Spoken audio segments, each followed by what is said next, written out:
तो देखिए, high school और इंटरमीडिएट में आप भी ऐसी परीक्षाएं देते हैं, हमने भी ऐसी परीक्षाएं दी है। 4, 5, 6 कवियों की जीवनी याद कर लेते हैं, उसमें से एक कवि की जीवनी पेपर में फंस जाती है। एक लड़का था, दूसरे दिन हिंदी की परीक्षा थी, उसे किसी कवि की कोई जीवनी याद नहीं हुई, तो उसने उन कवियों की जीवनी की नकल तैयार करी और उसे शरीर के प्रत्येक अंग में छुपा लिया। अब उसे यह भी याद नहीं रहा कि उसने कौन सी पर्ची कहां छुपा ली। उसके लिए भी उसने एक पर्ची तैयार कर ली। वाह, वो पर्ची पकड़ी गई कि बोर्ड की परीक्षा का सालाना सत्र, हिंदी का आया प्रश्न पत्र, सभी परीक्षार्थी पेपर हल कर रहे थे, कुछ अकल सी और कुछ नकल कर रहे थे। तभी एक छात्र ने छोटी सी पर्ची निकाली, उस पर कुछ उड़ती सी नजर डाली, लेकिन निरीक्षक की नजर से बच नहीं पाया। उसने उस छात्र से उस पर्ची को छुड़ाया और पर्ची को पढ़कर तो उसके छक्के छूट गए, हिंदी के कवियों के भाग्य फूट गए। उस पर्ची में लिखा था कि कबीरदास जी मोजे में, सूरदास जी बाह में।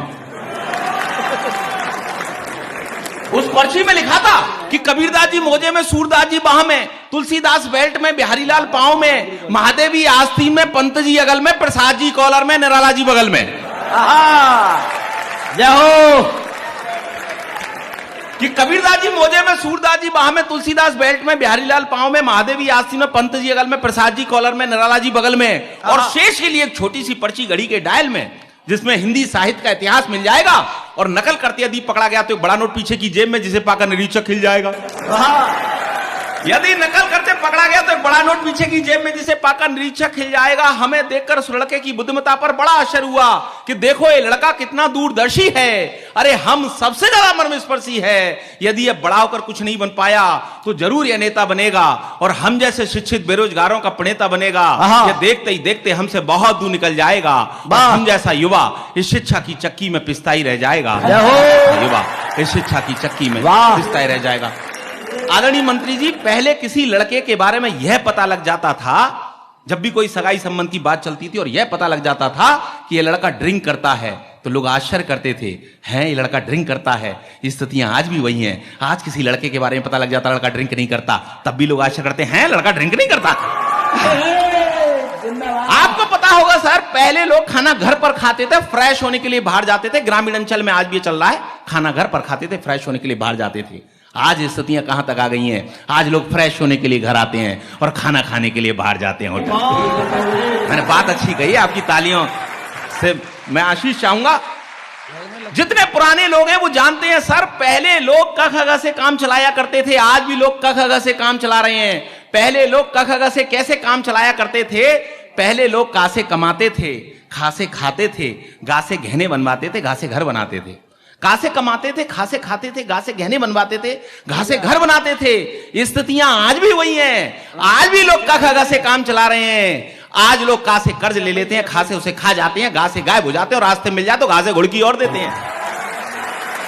ये स्थितियां साहब।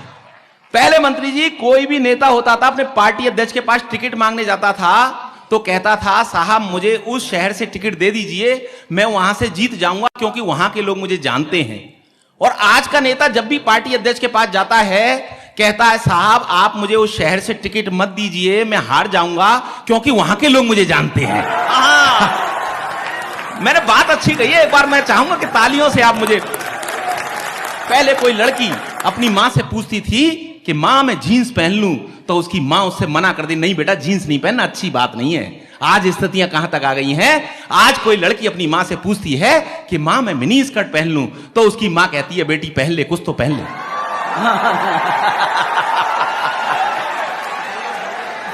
ये स्थितियां आ गई है साहब।